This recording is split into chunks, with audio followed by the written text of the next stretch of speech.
Banaras. Today we have the pleasure of hosting Dr. Atul Bhatnagar, a distinguished dentist and academic with over 27 years of teaching experience.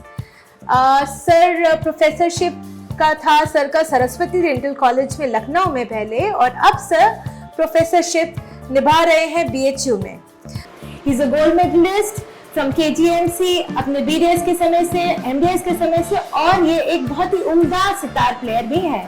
He is a travel enthusiast, he is a reading enthusiast, and इनकी तो history और philosophy की तो कोई बात ही नहीं है. मतलब हम लोग तो बचपन में पढ़ते पढ़ते क्या क्या सुन लेते थे, उस समय तो सर के ऊपर से चला जाता था, पर अब लगता है कि सर ने क्या कुछ हमें सिखा दिया उस समय, जो हम आज कभी नहीं सीख पाते अपने नए आजकल के टीचर्स के साथ. तो मैं एज सर की स्टूडेंट बहुत आभारी हूँ इस चीज के लिए, और मैं ये बोलना चाहती हूँ, ही is a true renaissance man and we are very excited to dive into this journey with him, और इनको जाने और बनारस को जाने, बनारस के एसेंस को जाने.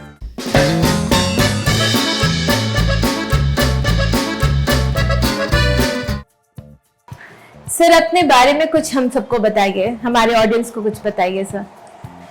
देखिए, मेरी बर्थ तो वृंदावन मथुरा में हुई, फिर उसके बाद करीब 7-8 साल वहाँ रहा मथुरा में, वहीं मेरी स्कूलिंग हुई, और बीच में 1-2 साल यहाँ सेंट जॉन्स में भी मैं पढ़ा, DLW, तब DLW सेंट जॉन्स था, और फिर क्लास 7 तक मथुरा में पढ़ा, सेक्रेड हार्ट कॉन्वेंट स्कूल, और क्लास 8 से फिर मैं यहाँ सेंट जॉन स्कूल वापस DLW आ गया जी. और फिर 12th यहीं से किया, फिर उसके बाद KGMC लखनऊ से अंडर ग्रेजुएशन इन डेंटिस्ट्री किया, फिर पोस्ट ग्रेजुएशन किया वहीं से जी, फिर उसके बाद सर्विस सीनियर रेजिडेंसी जो थी BHU में निकली, BHU में आया, फिर वहाँ किया.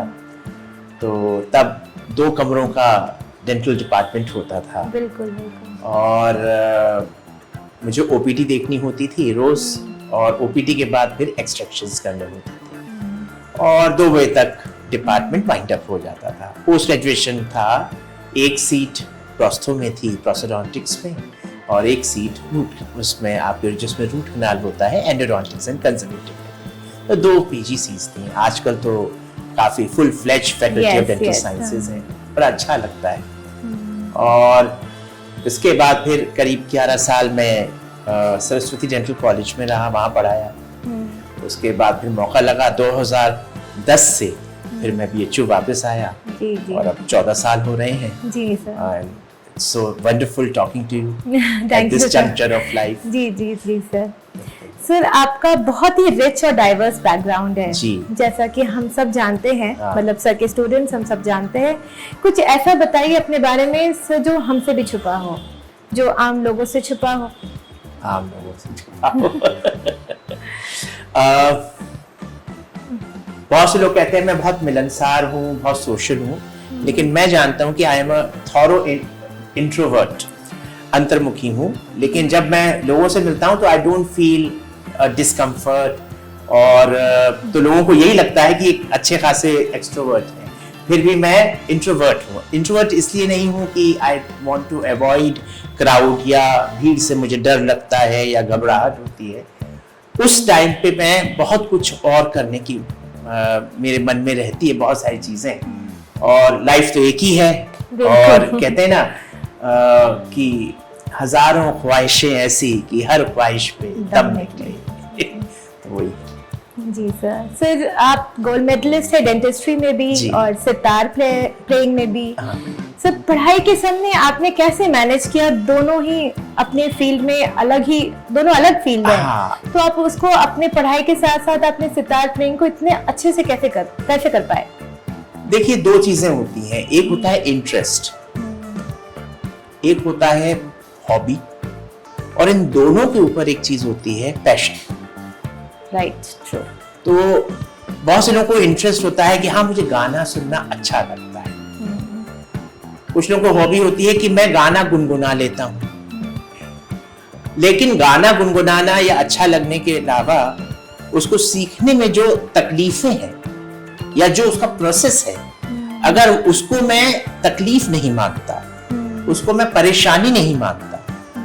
उसमें जो रगड़ झगड़ है, जो सो कॉल्ड बोर्डम है रियाज की, प्रैक्टिस की, रिपीटिशन की, या वो एक रेस्टलेसनेस, छटपटाहट नहीं है कि बस तुरंत मैं अब डिलीवर कर दूं, लोगों के सामने आ जाऊं, तालियां बजें, लोग मेरी ऑटोग्राफ लें, वो अगर नहीं है तो वो क्वेश्चन है। और वो अप्लाई करता है किसी भी फील्ड, किसी भी that contentment, that contentment and then patience. And a point comes when you feel you are not playing, rather that particular instrument is playing with you. वो तो असल वो लेवल बहुत ऊपर हो जाता है, आ जाता है, लेकिन वो एक कभी कभी आता है, लेकिन अगर आप उसको ट्राई करके लाने की कोशिश करेंगे तो नहीं आएगा। It's like effortlessly आना चाहिए। हाँ, it's a very effervescent thing. It's like touch me not. The moment you touch it, it's gone. It's not there. वो कहते हैं ना, एक वो जो है हाइसेनबर्ग की जो एक uncertainty principle है, कि the moment you say I have seen the electron, you have seen the electron, but the electron is no longer in that place. It has moved somewhere away, yes. because वो उसकी एक पूरी theory है, वो अलग बात है। हाँ. तो वही चीज है कि ये इतनी intangible चीज है कि इसको आप पकड़ नहीं सकते। ये चाहेगा तो आएगा, जी। बस अपने रिसीवर को ठीक रखना है। सिग्नल तो है चारों तरफ, रिसीवर ठीक रखना। जी जी। सर आपकी, जैसे कि हमने पता है, टीचिंग लेगेसी है सर की 27 इयर्स की, 27 इयर्स। तो सर इतने सालों में आपने क्या देखा? हाउ डिड डेंटिस्ट्री इवॉल्व इतने सालों में, कैसे हुआ आप, और आपको कितना प्रभाव पड़ा इससे? डेंटिस्ट्री में जमीन आसमान का फर्क पड़ा है। हम लोग के समय में कॉम्पोजिट रेस्टोरेशंस हम किताबों में पढ़ते थे। कॉम्पोजिट रेस्टोरेशंस हम लोग को जापान और जर्मनी से आते थे, और उसको हम लोग फ्रिज में रखते थे, और फ्रिज में रखते थे और बड़े ही कंजूसी से उसको करते थे हम। और वो बड़ी जैसे कहते हैं अचीवमेंट माना जाता था कि आपने कॉम्पोजिट रेस्टोरेशन किया है, दांत के रंग की आपने फिलिंग की है। वहां से होते होते अब वो कॉमन प्लेस हो गया है, और इतनी तरह की चीजें आ गई हैं भारत में और हो रही हैं। पहले यूजुअली कहा जाता था कि 10 साल की टेक्नोलॉजी का गैप है इंडिया और अमेरिका, या इंडिया या जापान, या इंडिया या यूके, या इंडिया या जर्मनी। ये 4 बड़े बड़े सेंटर्स थे।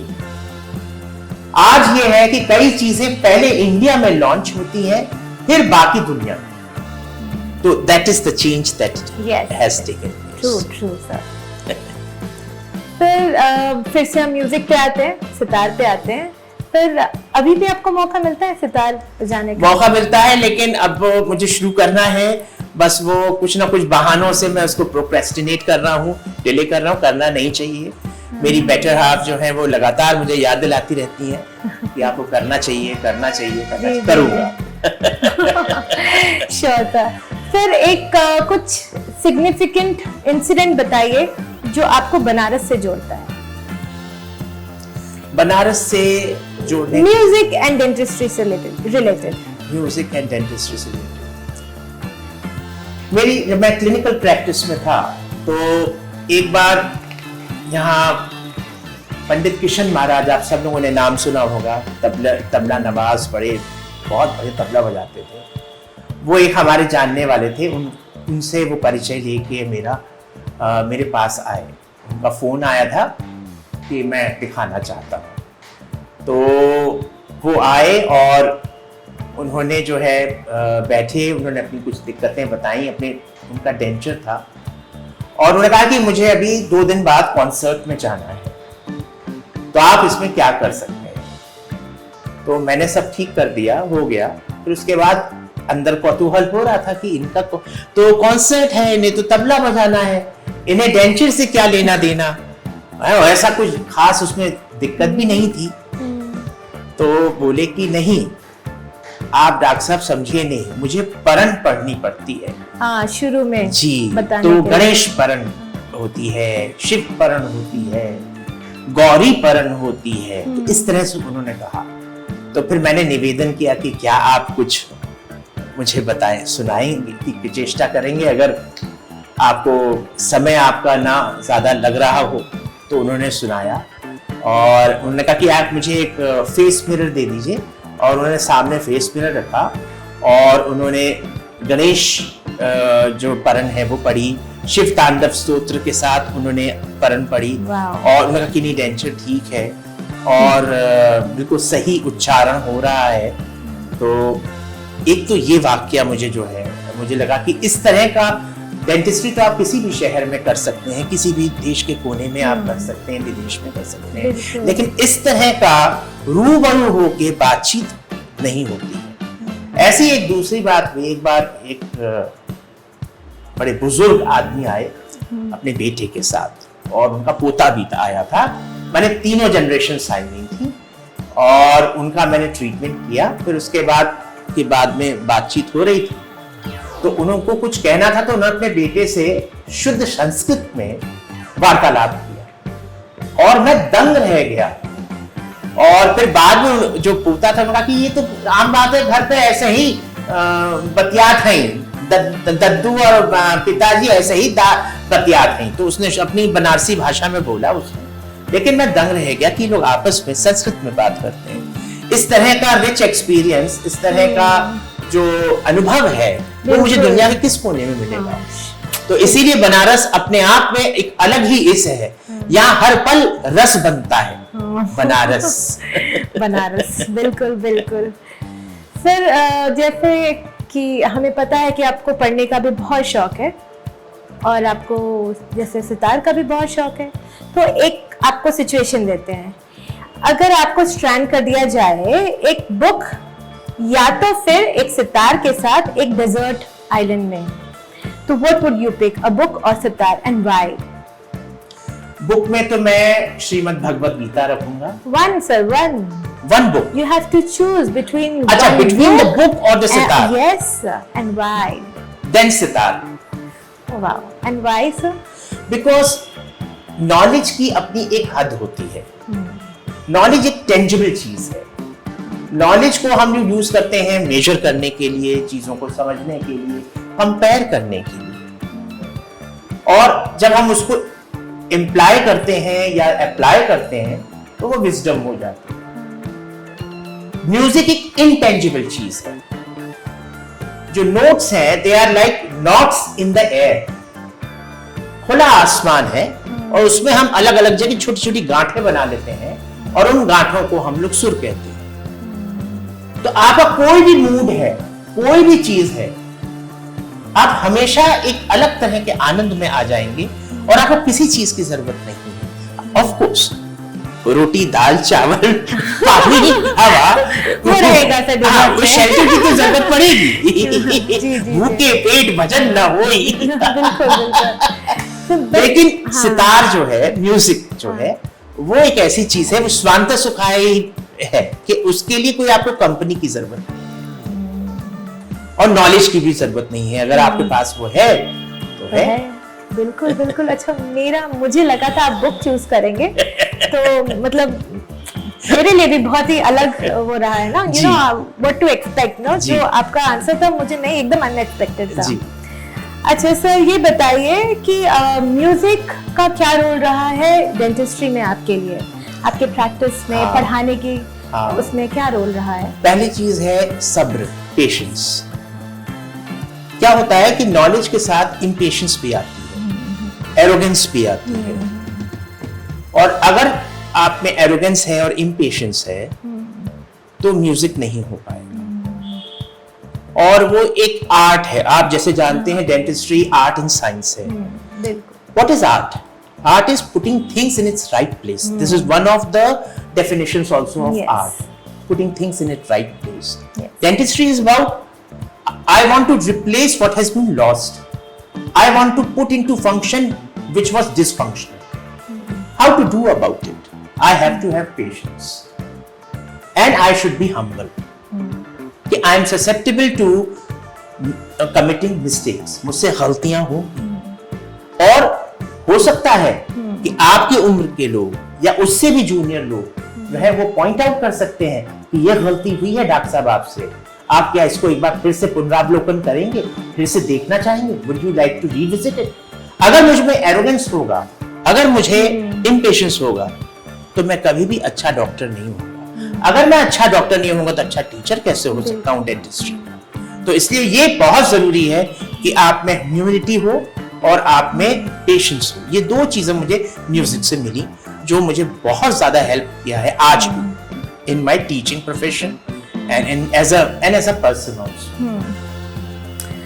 सर, आप एक हिस्ट्री और फिलॉसफी वाले भी आदमी हैं, तो मुझे बताइए एक ऐसी सिचुएशन मिले आपको कि आपको डिनर पार्टी में जाना है और 3 हिस्टोरिकल पर्सन उनको इनवाइट करना है, तो वो कौन होंगे जिनके साथ आप डिनर पार्टी में जाना चाहेंगे? Wow, amazing question. वाओ, एक तो होंगे सरदार पटेल। अच्छा, okay. अगर हम मॉडर्न हिस्ट्री में देखें तो सरदार पटेल जी। दूसरे और थोड़े पीछे जाएं तो अशोक। Okay. और तीसरे अगर होंगे और अगर पीछे जाएं तो बुद्ध। Oh, तो okay. बुद्ध, अशोक, सरदार पटेल। वाओ, क्या वार्तालाप होने वाला है, मैं तो सोच भी नहीं सकती हूँ। अच्छा सर, आपने डैबल किया है थिएटर में भी जी। तो ऐसा कोई आपको कोई इंसिडेंट याद है जो आप रिलीव करना चाहेंगे? वो थिएटर मोमेंट्स वापस से रिलीव करना चाहेंगे कुछ? थिएटर मोमेंट जो एज एन ऑडियंस या as a performer? As a performer, of course. As a performer. अच्छा, कोविड के थोड़े पहले की बात है। एक मुंशी प्रेमचंद जी का एक नाटक है, तो उसमें मैं 2 पार्ट्स कर रहा था। तो उसमें एक पार्ट में वो थोड़ा एक कनिंग आदमी है कि सोचता कुछ है, कहता कुछ है, करता कुछ है, और अगले पल क्या करेगा ये उसको भी नहीं पता है। तो वो पार्ट मेरे लिए बहुत चैलेंजिंग था और उसके लिए मैंने बड़ी तैयारी की थी और कई फिल्म्स और पुरानी फिल्म्स मैंने देखी थी और काफी मैंने पढ़ा था कि ये कैसे होगा कि मैं सोचूं कुछ, कहूं कुछ, करूं कुछ और अगले पल मैं क्या करूंगा ये भी मुझे नहीं पता। It was a very complex situation. तो ऐसा जो है, और एक मौका ऐसा आया जब मैं बोला और मैंने किया तो लोगों को पसंद आया, जो मुझे कानों से सुनाई दिया उनकी तालियों के थ्रू। तो वो मोमेंट जो है वो मुझे वो जर्नी मुझे बहुत अच्छी लगी कि वो जो जर्नी थी कि आप रीडिंग से शुरू करते हैं, तो आप जैसे रीड करते जाते हैं सबसे पहले रेजिस्टेंस डेवलप होता है। माने it is but natural human, yet you take sides। Positive side है ये, नेगेटिव साइड है, तो आप एक नेगेटिव साइड पे आ जाते हैं और फिर वो जो कैरेक्टर है वो 2 पार्टी हो जाता है। अब वो कैसे चाहेगा, तो बार बार पढ़ता गया, उसको रीड किया, धीमे धीमे something have clicked, probably that text clicked, that character spoke, and that let me give a glimpse into that character। तो वो रेजिस्टेंस ड्रॉप हुआ तो फिर चीजें आसान हुई। Again patience. Yes. Sir, as a YouTube audio narrator आपने documentary बहुत सारी निकाली है यूट्यूब में, आपके बिलवड मासी जी के लिए, उन्हीं के लिखा हुआ, उन्हीं की लिखी हुई है।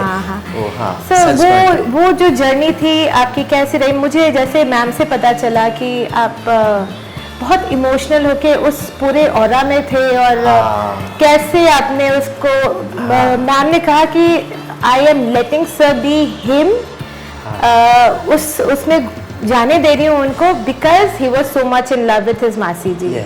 तो सर इसके बारे में बताइए सर, क्योंकि आपने बहुत टाइम, बहुत एनर्जी और बहुत कुछ उसमें आपने स्पेंड किया है। It was an immersive experience and a learning experience too, because loss of a parent is can only be felt if you go through it, and if there's a loss of second parent after first one has gone, it makes a total different experience altogether, in the sense as if that channel is now no longer on air. Your beloved channel on which you could go, you could say anything, and you can ask anything, and there's an unconditional answer to that, a response, not reaction, a response is there. Even that is not possible with your own partner or your best friend. There will be reactions, no responses, sometimes no responses, but with parents it is always a response, an understanding response. जी जी So that space is there, and then there is a blooming of whatever emotions they are present there. It may be anger, it may be frustration, it may be anything. And one has this confidence that next morning when I wake up and I go to that parent, it is all afresh, anew. A new slate has come up to write the beauty of the life, which usually doesn't happen in life. So when one loses that, the void, that is, as I said, the channel is now no longer on air, so you are totally lost. And there's also another element of self-pity. So you are sad for that person who has gone, but I think it is more of a self-pity, that I am alone now from on what can I bank upon. So at those times, the tangible and the intangible gives you that light. So I thought that whatever tangible things she has left behind, let me share it also on a different medium, on an electronic digital medium, and that's how this journey of audio documentary came up. we would like to add your documentary with our podcast, sir. Thank you. Sir, There was another one thing I said जी, about जी. the intangible thing, and I also mentioned about tangible thing. It was, yes, her autobiography was there, but I had some around close to 5,000 photographic prints अच्छा dating back from 1919, more than 100 years. yeah I got them digitalized, and I said, "Then what to do about it?" So it's better that I use it along with the autobiography, and so that was also a motive of going into it. okay It was also a learning experience because I course. learned about audio engineering, video engineering, and how the mixing is done, how the pronunciation is done.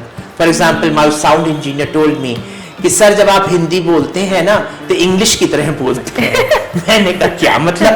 तो उन्होंने कहा कि आखिर के word ना आप उसमें जितना आपको जोर देना चाहिए उतनी ना देके आप वहां जैसे इंग्लिश में होता है ना कि बेटर, तो आप वो ऐसे कहेंगे बेहतर, तो र गायब हो जाता है आपका हिंदी में।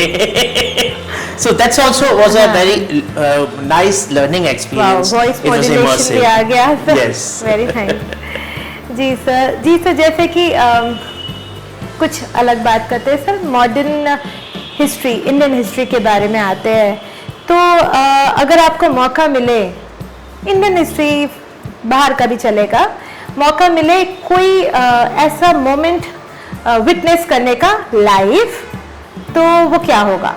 इंडिपेंडेंस ऑफ इंडिया, तो भारत की स्वतंत्रता जिस वक्त हुई, that excitement of walking on Rajpath along thousands of people towards the Red Fort, I mean at the midnight, and on those loudspeakers, Wow. Nehru ji speaking the tryst with destiny, that speech, and आप वहाँ उसमें चल रहे हैं हुजूम में, अगले दिन सुबह 6 बजे या 7 बजे वो होने वाला है पहला आपका तिरंगे का झंडारोहण। माय गुड, मैं कह रहा हूँ तो I am getting that goose bump. yes I can understand, for me also. हाँ, so that's amazing moment, that's an amazing moment. That's awesome. ये भी एकदम अनएक्सपेक्टेड आंसर था, वेरी अनएक्सपेक्टेड। सर मैं और पूछना चाहूँगी कि एज अ ट्रैवलर आप कौन सी जगह जाना चाहेंगे जहाँ नहीं गए हैं, या मे बी पहले जा चुके हैं और फिर जाना चाहेंगे? फूलों की घाटी, Kashmir. Valley of Flowers, I have been there. It's amazing place. It's because of that एक डिल्यूज आया था, तो उसके बाद वहाँ काफ़ी डैमेज हुआ, लेकिन फिर वो ब्रिज विज सब बन गया है और वो हेमकुट साहब के रास्ते पे है। अच्छा, हेमकुट साहब। हाँ, और वहाँ आपको मैं बताऊं कि लक्ष्मण जी ने भी वहाँ जाके जो है तप किया था हेमकुट साहब के वहाँ उस पहले, और वो है तो इसलिए वहाँ लक्ष्मण जी की भी वो स्थली है। और उसके बाद गुरु गोविंद सिंह जी वहाँ गए थे, तो उसके बाद वो वहाँ गुरुद्वारा है ऊपर में, और उससे आधे रास्ते पे जो है ये वैली ऑफ फ्लावर्स है। और तो इट्स अमेजिंग प्लेस। आपने मुझे भी रेकमेंड किया, मुझे याद है ये। इट्स अमेजिंग ट्रैक, 13-14 किलोमीटर्स का, very comfortable in the sense कि जो खाने पीने का सामान है वो सब बहुत आसानी से मुहैया है। ऑफ कोर्स रास्ता पतला सा है क्योंकि लक्ष्मण गंगा बगल में बह रही हैं और बड़े जोरदार तरह से वो बहती हैं, आगे जाके अलकनंदा में मिलती हैं। बहुत सुंदर जगह है, तो वहाँ एक बार जरूर जाना चाहूँगा। ब्यूटीफुल। और एक पुरी के जो पुरी और कोणार्क का जो रास्ता है, और वहाँ कहीं भी सड़क पे रुक के और वहाँ के बीच पे जाना, कोई नहीं होता दूर दूर तक, इट्स सच, और कोई गंदगी नहीं, बिल्कुल साफ सुथरा, वो एक जगह। ये दो जगह बहुत सुंदर है, बहुत सुंदर। जी सर। सर कोई एक फनी और अनएक्सपेक्टेड ट्रैवल मोमेंट बताइए। माय गुडनेस, अच्छा सोचना पड़ेगा।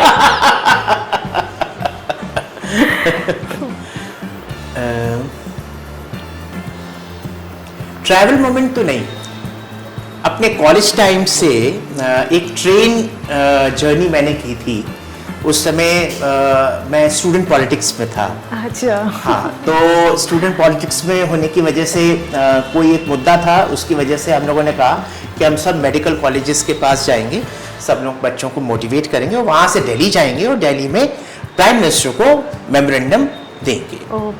तो उसमें यह था कि अब पैसा कौड़ी तो था नहीं, और घर से तो ला नहीं सकते थे, पैसा कैसे मांगेंगे, किसी को बताना भी नहीं था कि मैं इस तरह से लगा हुआ हूँ, मोर्चा ले रहा हूँ या नुक्कड़ नाटक कर रहा हूँ। तो क्या हुआ कि मैं जो है एक मुझे ये पता चला था कि कहीं से, आजकल अगर सुनेंगे तो लोग अभी मुझे सेंसर कर देंगे, कि आपका अगर कोई परेशानी है पैर में या उसमें, तो आप अपना एक सर्टिफिकेट बनवा सकते हैं, उससे आपको रेलवे में आपके साथ एक अटेंडेंट जो है वो हाफ टिकट पे जा सकता है और आप जो है फ्री में जा सकते हैं।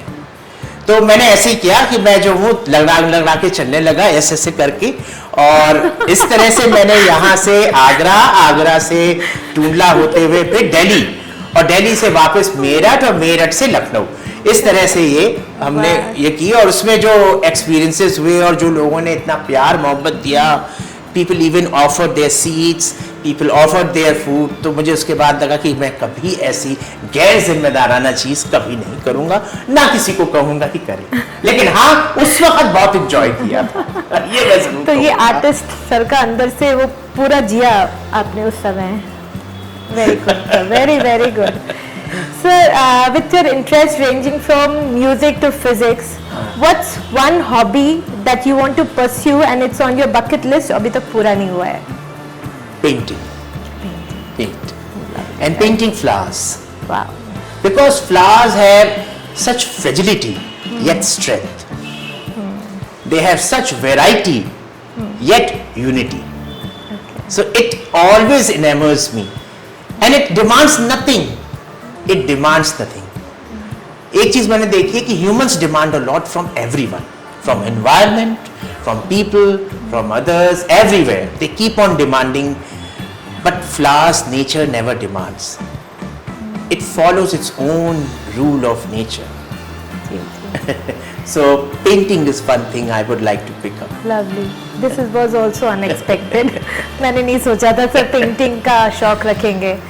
सर अब एक छोटे छोटे उसमें आंसर्स दीजिएगा sir. One word answer for you, Banaras and music. What is? You, Banaras and music. Anand. Okay, essence of Banaras, क्या आपको लगता है कि बनारस ने इवॉल्व किया है मॉडर्निटी में, कि अभी भी वो बहुत ही स्पिरिचुअल है, बहुत ही ट्रेडिशनल है क्या, या कि वो बैलेंस बना रखा है? उसने जैसे इंडियन इस वक्त साइके है वैसे ही बैलेंस बना रखा है। We are modern yet we are traditionalist. Sir आपने कभी बनारस में परफॉर्म किया है थिएटर में? हाँ हाँ हाँ। सर कब, कहाँ, कैसे? BHU में मैंने किया था। जी। और यहाँ का जो आर्ट्स फैकल्टी है उनका ऑडिटोरियम है, वहाँ मैंने किया है। Lovely sir. और क्या कैरेक्टर था सर आपका? मेरा कैरेक्टर, 2 कैरेक्टर्स थे। एक तो मैं साहूकार बना था और दूसरा मैं एक ये मुफ्ती बना था। Wow, very nice. So you love reading non-fiction history. Ji. So if given a book to write upon Banaras, what would you name the book and what content would it be? About history, culture और period, कोई era हो उसमें? तो book का नाम? Book का नाम, हाँ, बनारस के बुक का नाम? धुंधली तस्वीरें, गूंजती आवाजें। वाह। और वो आवाजें होंगी जगत सिंह जी की, चेत सिंह जी की, और यहाँ के और जितने स्वतंत्रता सेनानी थे कॉलोनियल पीरियड के, of 18th century, 19th century, 20th century, उन सब की आवाजें। Lovely. आप देखिए वहां से करते करते doctor Annie Besant, Gandhi ji यहीं आए, मोतीलाल नेहरू यहीं आए। आप किसी का भी नाम लीजिए, हर कोई यहाँ आया है और यहाँ से बोला है। गांधी जी तो उनका जो राजनीतिक यात्रा है भारत में, वो एक तरह से यहीं से बनारस से शुरू हुई 1916 में, जब उनको BHU में बुलाया बोलने के लिए इनॉग्रेशन, क्योंकि आ गए थे वो 1915 में भारत, लेकिन 1 साल गोखले जी जो जिनको वो अपना राजनीतिक गुरु मानते थे, उनके कहने पर उन्होंने भारत भ्रमण किया और उसके बाद पहली बार उन्होंने मौन जो अपना है, पब्लिक मौन जो था, सार्वजनिक मौन, वो बनारस में ही तोड़ा और यहीं से उनकी एक तरह से जो है राष्ट्रीय जो राजनीति है और जो उनका योगदान है भारत की स्वतंत्रता के लिए, वो शुरू हुआ। तो ये मुझे लगता है सबसे एप्ट किताब का नाम होगा, गूंजती याद, धुंधली तस्वीरें, गूंजती यादें। वाह। क्योंकि तस्वीरें तो हैं हमारे पास, लेकिन अब वो धुंधली हो रही हैं। धुंधली हो रही है। जी। भले वो डिजिटल वर्ल्ड आ गया है, लेकिन फिर भी वो धुंधली है। यहाँ धुंधली है। जी जी जी। सर एज अ ट्रैवलर कुछ बनारस का एसेंस बताएंगे जो कि ट्रैवलर्स यूजुअली मिस कर देते हैं बनारस में, बनारस के एसेंस को लेने के लिए, मतलब दे मिस दो स्पॉट्स। तो 1-2 स्पॉट के बारे में बताएंगे जो ट्रैवलर यूजुअली मिस कर देते हैं, लेकिन that shows the essence of Banaras, that place, that particular thing. एक है राजघाट, जहाँ अब नमो घाट है, उसी से सटा हुआ अभी भी है कृष्णमूर्ति फाउंडेशन, और अगर वहाँ जाएंगे और वहाँ खड़े होकर उसके तट पे गंगा जी को देखेंगे तो एक पल को आपको ऐसा लगेगा कि शायद 5000 साल पहले भी इसी तरह से सदा नीरा हमेशा ऐसे ही बहती थी। और वहाँ जो चिड़ियों की चहचहाट है और जो वहाँ हरियाली है और जो वो फ्रेग्रेंस आती है पेड़ों की, तो आपको जो कहीं कहीं बनारस को आनंद वन भी कहा गया है, उसकी अनुभूति होती है। तो एक तो वो जगह जरूर देखनी चाहिए, और उससे थोड़ा सा आगे बढ़ेंगे तो वरना और गंगा का संगम वही है, तो वो जगह बहुत सुंदर है। उसके अलावा एक और चीज है जो अक्सर लोगों से रह जाती है, वो है भारत माता मंदिर। बड़ा ही अनूठा है, मैंने ऐसा दूसरा मंदिर भारत में कहीं भी नहीं देखा है। बहुत सुंदर मंदिर है, और जिस तरह से वो उन्होंने मंदिर की संकल्पना की है मैं बताऊंगा नहीं, आप खुद लोग जाइए और उसको देखिए, भारत माता।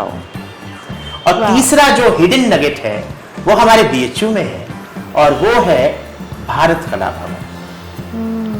राइट, भारत कला भवन। राइट। वहां आप जाइए, वहां आपको बनारस क्या है, क्या था और क्या हो सकता है, इसकी आपको पूरी तरह से एक पिक्चर मिलेगी। लोग सारनाथ के म्यूजियम तो जाते ही होंगे, नहीं जाते हैं तो जाना चाहिए, क्योंकि वो भी हमारी पुरानी धरोहर बताती है। बिल्कुल बिल्कुल बिल्कुल। आपको पता होगा जयशंकर प्रसाद की एक बड़ी प्रसिद्ध लघु कथा है, शॉर्ट स्टोरी है ममता। तो वो ममता जो है उन्होंने वहीं जो सारनाथ के जो भग्नावशेष हैं, जो आर्कियोलॉजिकल सर्वे से जो वहाँ रूइंस मिले हैं, जो रिमेनेंस है, वो उन्हीं उसी जगह की उन्होंने सोच के उन्होंने लिखी थी जयशंकर प्रसाद जी ने। वाह, ये तो ये 4 चीजें जो ऐसी हैं जो Revelation। जरूर देखनी चाहिए। बाकी तो है ही बनारस का घाट, बनारस की सुबह की आरती, शाम की आरती, दीना की चाट, काशी अभी की आएंगे चाट, सर, उस पे भी आएंगे। वो सब तो है। So if Banaras were a person, what kind of personality do you think it would have, and what would you name it? Banaras में कहावत है कि यहाँ का कंकर कंकर शंकर। शंकर का मतलब क्या है? शंक और करने वाला, है ना? शंक करोति सह शंकर, शंकर। तो जो कंकर कंकर में जो एक आनंद है, शंकर है, शंकर होते हैं आनंद देने वाले। तो वो मौज जो है, वो एक जो बनारसीपन है, वो जो एक यहाँ की ठसक है, वो हर बनारसी में आपको दिखेगी। एक मौज में रहता है, उसे पता है कि इतना ही पैसा है, थोड़ा पैसा है, थोड़ी की जरूरत है, ना हुई तो का हुई, सब निम्मन बा, सब चौचक बा, है ना? जौन तौन करे, सब बाबा देखिए, बस मस्त मौला, मस्त मौला, पर्सनालिटी मस्त मौला, मस्त मौला। और नाम नाम Bhagelu, Ram Khilawan, Ramdei. Very good sir, very good. अच्छा, अब सर ये रैपिड फायर क्वेश्चन। जी। Sir tell me you're a Banarsi without telling me you're a Banarsi. सब चौचक वाह। Good one. So if you could pursue completely different career, तो क्या होगा वो? Psychology. Wow. Fun fact about you that no one knows. I am lazy. Oh, favorite Varanasi legend or myth? Shiv. Shiv, lovely. If you could travel time, where would you go?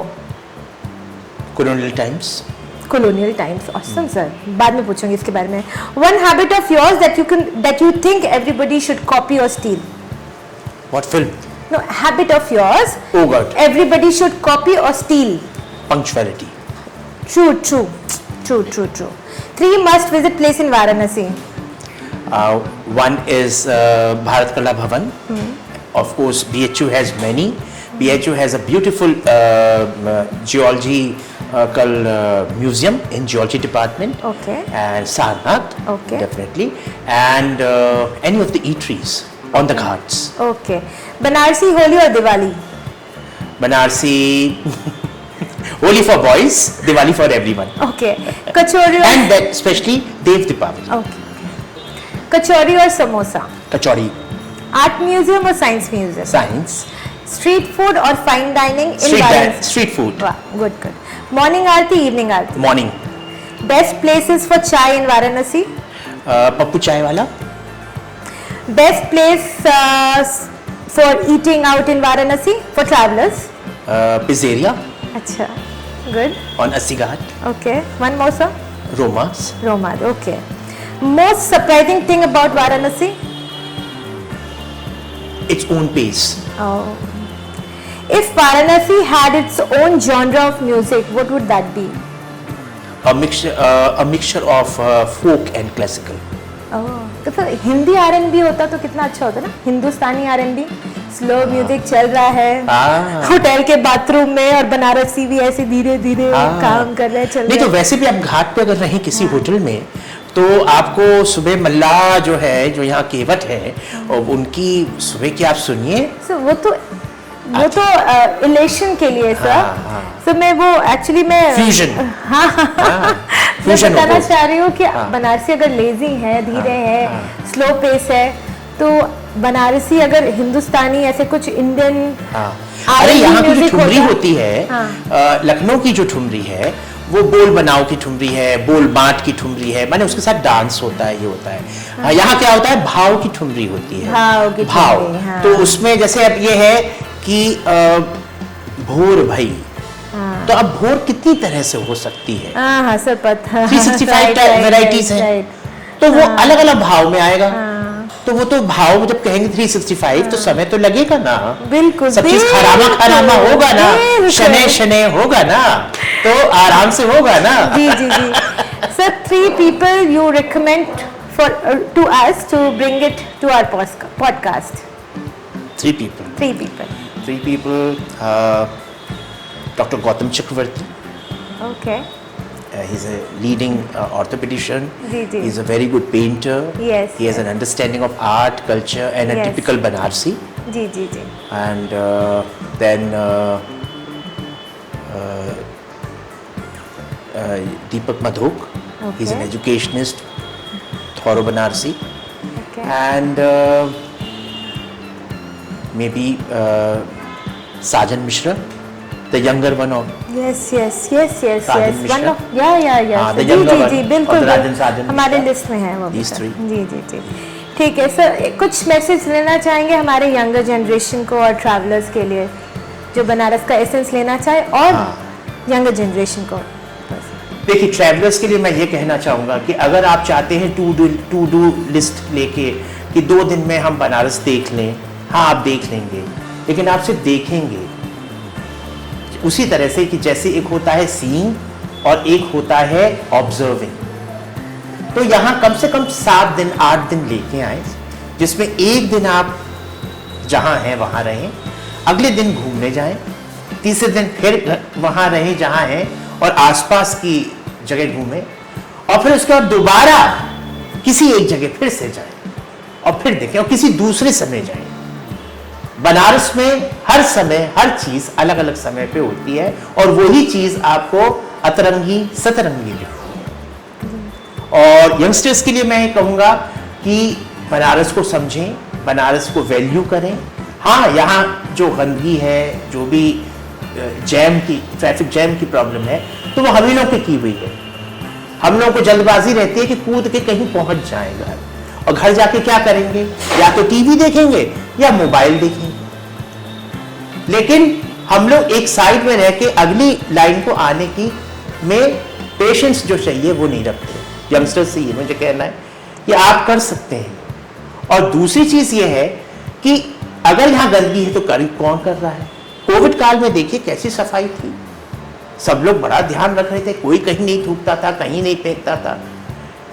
कोई भी सरकार, कोई भी आपकी जो एडमिनिस्ट्रेशन है, वो continuous सफाई नहीं रख सकता। वो दिन में 1 बार करेगा या 2 बार करेगा, लेकिन कंटिन्यूस सफाई हम रखने की जिम्मेदारी ले सकते हैं। ये मुझे 2 बातें यंगस्टर्स से कहनी। Thank you so much for coming here sir, बहुत अच्छा। Equally my pleasure, and I wish you this is wonderful podcast, a long seasons and series. Thank you, and sir. thank you once again. Thank you everyone. Thank you.